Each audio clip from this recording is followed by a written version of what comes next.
5 ఎకరాల మిర్చి తోట వేస్తానండి. ఆ మిర్చి తోటలు కూడా దుక్కి మందు వాడకుండా ఇదే మందును వాడతానన్న నమ్మకం నాకు బాగా పెరిగిపోయింది. అందరికీ నమస్కారం, నా పేరు ప్రభుచంద్ర రెడ్డి.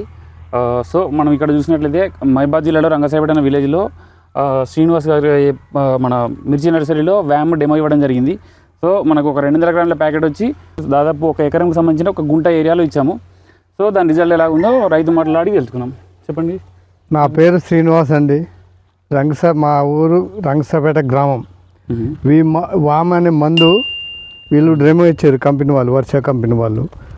ఈ మందు వాడినాక ఏరు వ్యవస్థ తల్లి వేరు పొడుగ్గా పెరిగేసింది, పక్క వేర్లు పీసు వేర్లు బాగా వచ్చినాయండి మంచిగా. ఇది వేయడం వల్ల నాకైతే నచ్చింది ఈ మందు. మీరు కూడా తోటి రైతులు వేసి దీన్ని మంచిగా వేసుకుంటే బలంగా ఉంటుంది, మంచిగానే వాడితే మీకు కూడా నమ్మకం కలుగుతుంది ఈ మందు గురించి. నేను 5 ఎకరాల మిర్చి తోట వేస్తానండి. ఆ మిర్చి తోటలు కూడా దుక్కి మందు వాడకుండా ఇదే మందును వాడతానన్న నమ్మకం నాకు బాగా పెరిగిపోయింది. దుక్కి మందు కంటే ఈ మందు మంచి ఫాస్ట్గా ఏరు వ్యవస్థ డెవలప్ బాగా అవుతుందండి. ఇది మీరు కూడా వేయాలని నేను కోరుకుంటున్నాను. సో మనం ఇది నర్సరీ స్టేజ్లో ఒక 200 గ్రాములు పర్ గుంటకి వేసుకోవచ్చు. దీని తర్వాత మెయిన్ ఫీల్డ్లో వచ్చి 40 నుంచి 50 రోజులు ఆ టైంలో 3 కిలోల ప్యాకెట్ దొరుకుతుంది. అది పర్ ఎకర్ వేసుకుంటే పోవాల్సి ఉంటుంది. సో ఇప్పుడు ఒకసారి అప్పుడు ఒకసారి రెండు క్రాప్స్ వేస్తే మంచిగా వస్తుంది అన్నట్టు. సో ఇక్కడ తీసుకున్నట్లయితే మనం ఫస్ట్ 25 తారీఖు ఇచ్చాం, దాని తర్వాత ఇవాళ 27 తారీఖు. సో 7 రోజుల్లో మనకి చూపించిన రిజల్ట్ ఈ విధంగా శ్రీనివాస్ గారు చూపించిన విధంగా ఉందన్నట్టు. సో అలా థ్యాంక్ యూ.